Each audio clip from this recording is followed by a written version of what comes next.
Chapter 19.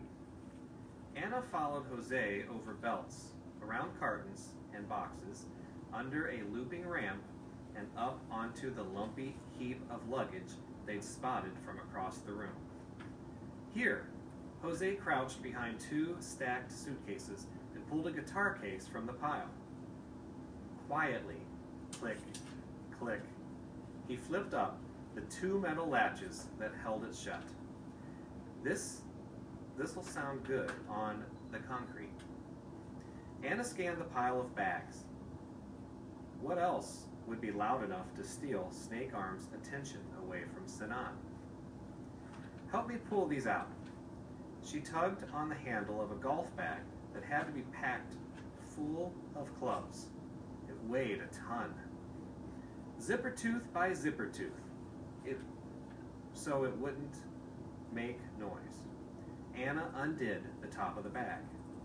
Her hands trembled and fumbled, but finally she lifted the cover, and a bouquet of shiny golf clubs gleamed inside. One of the clubs was so huge, it apparently needed its own name. Big Bertha was etched on the handle. That's perfect, Jose whispered. We need to make as much noise as we can and as fast as we can, and then get out of here. Where are we going again? Anna searched the room for the tunnel that led back to the long hallway. There. Jose pointed to the tunnel, way across the room. We're supposed to run all that way? There's no cover, nothing to hide us. Well, Jose swallowed hard. At least we'll be headed away from the Snake Arm. What if he comes after us? Then we will have done our job, and Henry and Sinan can't get away. Besides, we'll have a good lead. As if that settled the matter, Jose picked up the guitar case and braced himself against the big green suitcase at the edge of the belt. Ready? Anna heaved the golf bag over her shoulder and got one hand under the bottom of it. Ready? You want to count or something? Her arms trembled. 1. Anna gripped the handle of the bag more tightly. 2. She peeked over the edge of the belt. 3. Jose sprung out out of a crouch and flung open the guitar case off the belt, farther than Anna could have imagined someone so skinny could throw. It clunked off the metal edge of another belt, fell from its velvet interior, and bounced with a reverberating thung off the cement floor. Anna froze, waiting for the gruff voice, the thudding boot steps. Do it, fast, and let's go. Jose lowered himself over the edge of the ramp, and Anna snapped out of her spell. She heaved the golf bag up over her shoulder and tipped it so the clubs spilled out like pickup sticks, clattering, clanging, and twanging onto the floor. Come on! Jose was already down, looking around wildly. Within seconds, heavy footsteps came thunking across the cement floor. Anna dropped the golf bag. There was no time to climb down carefully, and jumped. A sharp pain shot through her ankle when she landed. But she limped after Jose, tripping over scattered golf clubs, ducking between suitcases, in and out of the looping conveyor belts. The thumping steps behind her grew louder and louder. She didn't dare slow down to look over her shoulder, even for a second. She knew it was the clunking of those big green work boots even before she heard Snake Arm's voice. Hey, you kids, stop it right there. Stop! The voice boomed over the hum of the conveyor belt motors and fueled Anna to move even faster. Go!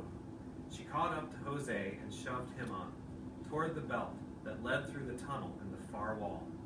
The pounding boots were getting louder. He had to be getting close. There was a crash and a clatter. A deep voice cursed not far behind them, but Anna kept moving. Quick, climb up, Her breaths came in short, quick gasps, and every muscle in her body tensed as she waited for Jose to climb on the belt so she could follow. Hurry! She risked a glimpse over her shoulder, ducking to see under the maze of conveyor belts. Snake Arm was 2 belts away from them and had apparently tripped over whatever it was they heard clatter. Under the belts, Anna could see hands, knees, and green work boots all scrambling to get back up.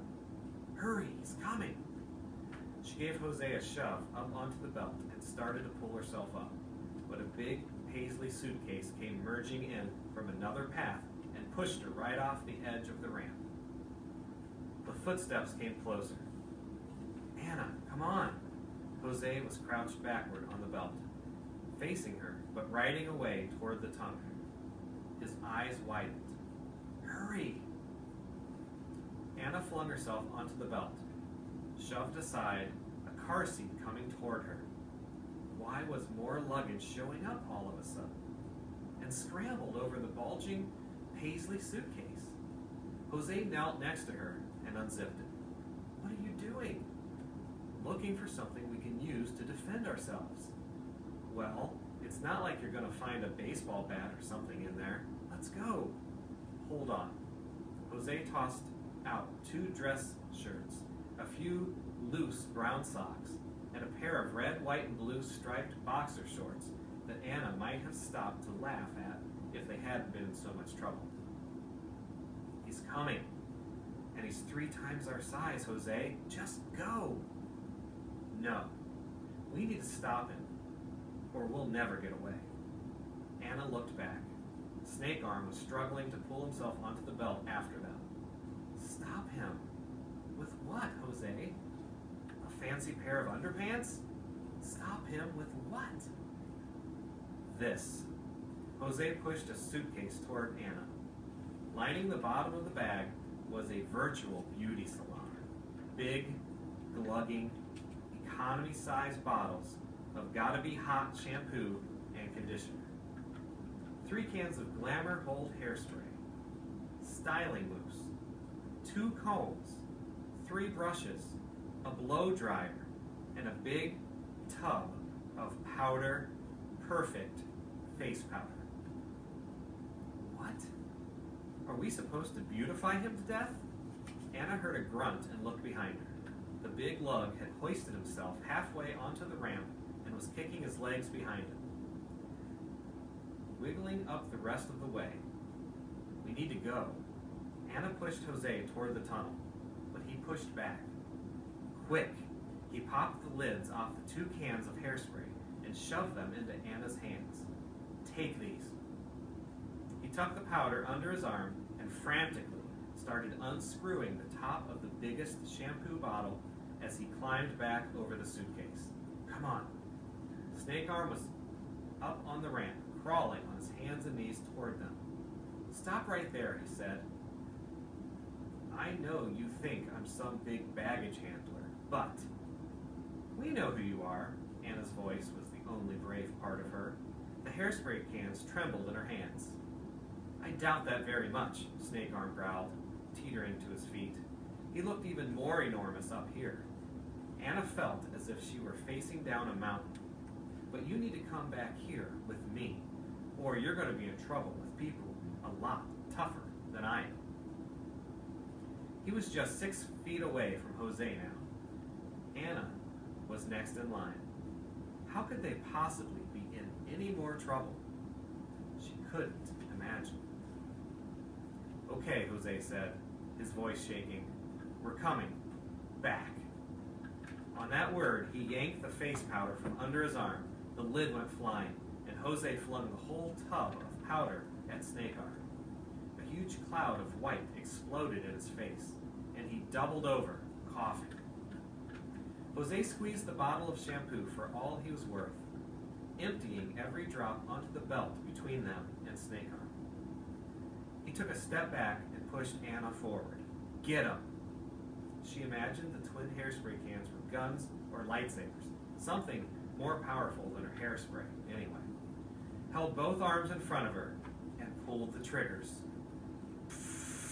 Ah! Go! Anna felt Jose tugging on her elbow. She dropped the cans clattering onto the concrete floor and took off, leaping over the Paisley suitcase and ducking with Jose through the flapping black rubber strips into the next room, where they both climbed down from the conveyor belt and darted into the shadows underneath. Shh, Jose whispering, panting. Stay hidden. Anna nodded, grateful for a minute to rest. She couldn't catch her breath, and her ankle throbbed. Do you think he's coming? She whispered. Her answer came from the other side of the flapping rubber strips. Thumping boot steps. A loud curse, and then ka-thunk, thud, thud, as if someone had dropped an extra-large duffel bag full of ski boots onto the belt from way up high.